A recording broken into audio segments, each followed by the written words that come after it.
All right, so on to the next part. After he does all that,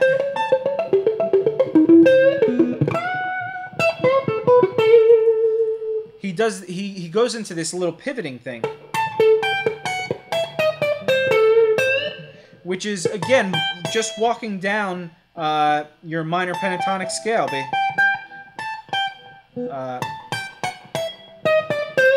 with a flat 5 in there and with a major 6th in there, basically. So it's, and that's this. He's pivoting off the 14th fret of the G string to the 17th fret of the E string. So it's and it's actually the other way around. It's the 17th fret of the E string to the 14th fret of the G string, then to the 15th fret of the E string, back down to this 14th fret of the G string, to the 14th fret of the E string, back down to the 14th fret of the G string. So it's, and again, all this is very much muted. So it's a,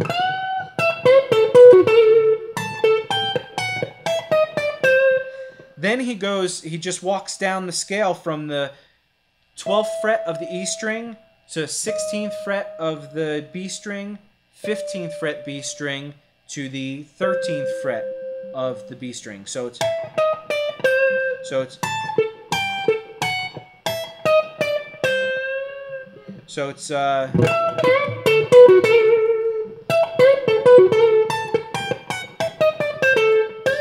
and then he goes actually down to that 14th fret of the G string, back to the 13th fret of the B string, and bends up like a half step. So it's, and that's it. That's the whole little beginning section. So it's,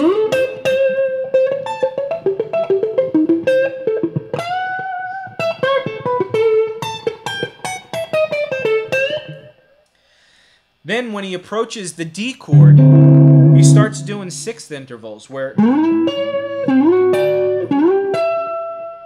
which is very Soul Man-ish, if you're familiar with that song. And that's basically the 14th fret of the D string and the 14th fret of the B string. And I kind of chicken pick that. I think he does too, where you're using your pick and your middle finger. Then he slides up again to the 16th fret and the 15th fret. So the 16th fret of the D string, 15th fret of the B string. So then he slides up to the 17th fret of the D string to the 17th fret of the B string. So and then he does a gradual bend without picking it. That 17th fret of the B string, he bends up a whole step. Then he grabs the 17th fret of the E string with his pinky. So the whole thing is, and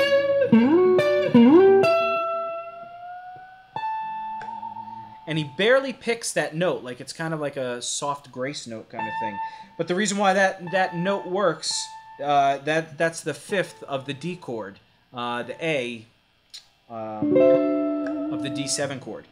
Anyway, then he gets into another alternate picking thing, which gave me a problem, and it took me a little while to figure out exactly how he was doing this too, and but it came down to, I think this is kind of how he did it. So it's basically this is the lick.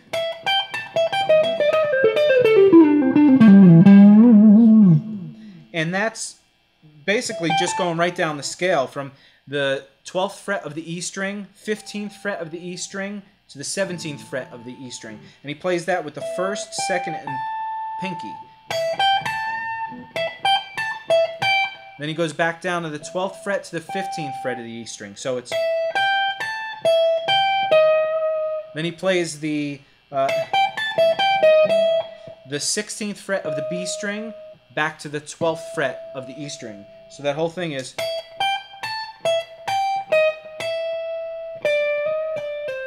And then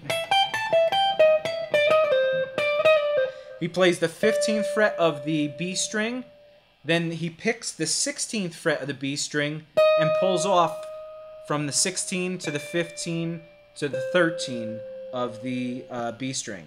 So that whole thing is. And then he goes down to the 14th fret of the G string, and he pulls off the 15 to 13 on the B string. So that whole thing is. Then he starts walking down the scale from the 12th fret, or the 14th fret to the 12th fret on the G string. Then he slides down from the, it's actually the 13th fret to the 12th fret of the D string, but I kind of cheat and it's easier for my fingers to do the 14 to the 12. So it's. Then after he slides down to that 12th fret on the D string, he pulls off to the 10th fret of the D string.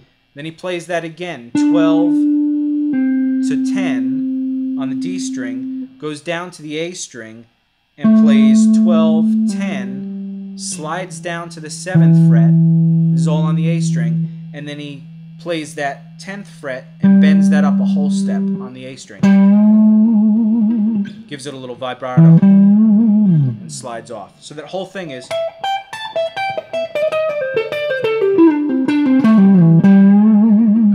And I worked that with a metronome and just went.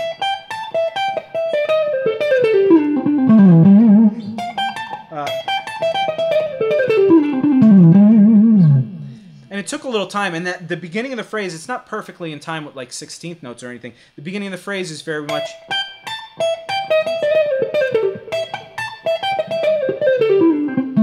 So it's kind of got like this stuttery feel. I didn't break down the actual notation of it as far as 16th notes, triplets, all that kind of stuff, or dotted triplets. But anyway, so then after he gets into that, he goes up again, another alternate picking thing that was slightly difficult for me, and I worked out kind of with the metronome. And it's safe to assume that it's basically he does it with 3 notes per string, kind of, but he kind of skips this note, I think. Starts out on the 7th fret of the A string, slides up to the 9th fret of the A string, to the 12th fret of the A string. So then that's where he starts the 3 note per string thing and alternate picking. It's 9, 10, 11 on the D string, then 9, 11, 14 on the G string. So that whole thing is. Then he does that in an octave. He goes up here to the 12, 13, 14, then 12, 14, 17. So that's the B string, 12, 13, 14, and the E string, 12, 14, 17. But I don't think he actually plays this 14th fret, so it's more. I couldn't really tell, actually. So it's.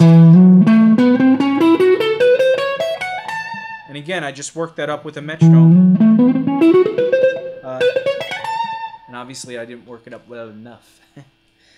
So that's how he gets down that lick.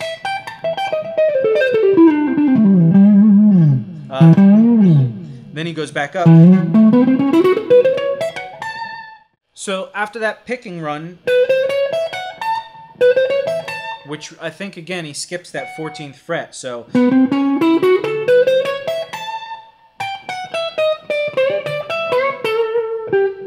he basically walks back down that scale, the 15th to the 14th fret on the E string, to the chromatically the 17th, 16th, 15th fret on the B string. Then he bends up the a whole step from the 17th fret on the G string. Then he goes back up the 15th to the 17th fret on the B string. So it's. Then he does that 16th fret, bend up a half step on the G string, to to that A note on the G string, which is the 14th fret, and then he barely plays that 17th fret on the D string. So that whole thing.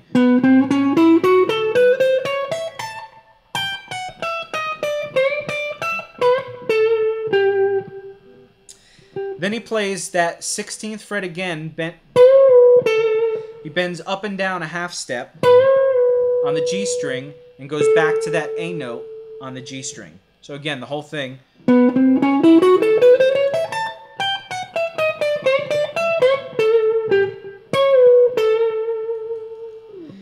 And then he does a thing where he slides up really quick, probably from around the 11th fret on the G string to that 13th fret of the G string. Then he just walks up chromatically from the 13, 14, 15, 16th fret on the G string.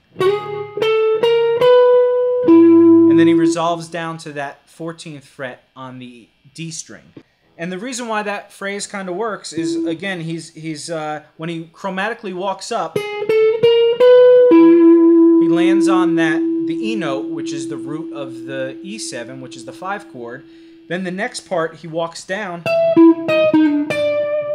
and he lands on the D note, which is the root of the D chord. So that's why you can hear those two chords. It's basically approaching target notes. So it's...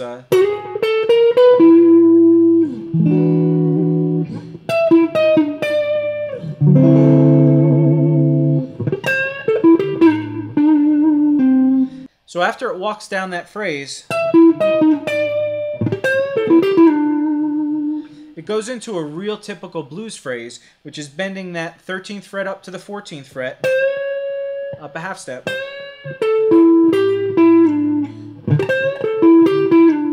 And then you go down that 14th fret on the G string and the D string, so it's back to that G note on the G string, back down to the 14th fret on the D string, and you slide down to the 12th fret. So it's... And the reason, again, that works is because it's resolving to that note, which it's still on the D chord. So this whole phrase, it gets to the D chord, then it plays this riff on the D chord, then it goes to the A chord, which it plays this riff. Which again outlines that A chord really well because, well, it targets that A chord because it's the 12th fret of the G string to the 10th fret of the B string to the 9th fret of the G string to the 8th fret of the E string, and you bend that up a half step. And that's bending that minor third to the major third again of this chord. So you have... So that whole part is... and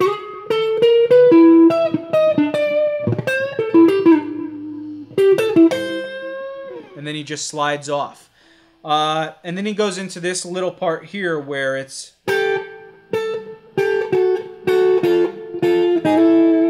which is a typical kind of blues turnaround kind of thing. So that's basically holding the A note on the 5th fret of the E string with your first finger, and then your pinky does, or the rest of your fingers do the rest of the work on the B string. So it's, which is the first finger on the 5th fret E string, the 4th finger on the 8th fret of the B string. He plays that once. Then he goes to the 10th fret of the B string, keeping the 1st fret on the 5th fret of the E string. And that's a unison note, but you got to make sure you play it. You don't bend it because you'll get this. You'll start getting things out of tune. So, and then he just walks down basically, holding the first finger on that 5th fret of the E string, going to the 8th fret of the B string, 7th fret of the B string, 6th fret of the B string, to the 5th fret of the B string. When he gets to the double stop on that 5th fret of the B and E string, he actually slides up like from the 4th fret or so to the 5th fret. So that whole thing is...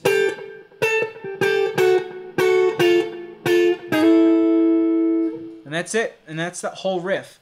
One thing I just wanted to touch on is that whole, again, seeing shapes that you might not be familiar with. When he plays this riff, after he gets to the, or before he gets to that, that wasn't a familiar. When I watched the video, I saw that he was playing it like this, and it was hard to figure out exactly what he played. But I just wanted to show you a bunch of variations where when I was transcribing, this is how I came to it. After he played that one lick, then he plays. I thought he was playing it there instead of, or he could have been playing. So that's 3 different ways to play this lick. And they all sound the same.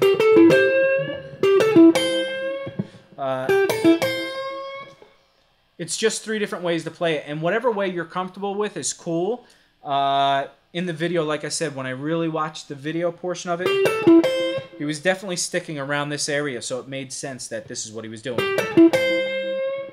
But try and take these licks and figure out a bunch of different ways to play it and figure out what's most comfortable for you. Anyway, I know that was a longer lesson than it should have been, but I really wanted to break down this Phil X stuff in a little more detail because, like I said, we had a lot of requests for his style of playing. So I hope this filled that need for the time being at least, and we will definitely transcribe more of his stuff. Feel free to write comments, you know, thumbs up and all that kind of stuff, and subscribe if you haven't already. It really helps us keep going with this because then it tells us that you guys really like this and want it to keep going on. So also write in the comments if there's any other ideas that you want, specifically some videos that you want us to transcribe, and we'll try and get to those. And other than that, check out guitarbreakdown.com, and that's going to be up and running really soon, and we got a lot of cool things, so check that out. And I hope you enjoyed this, and I look forward to seeing you on the next lesson. Thanks.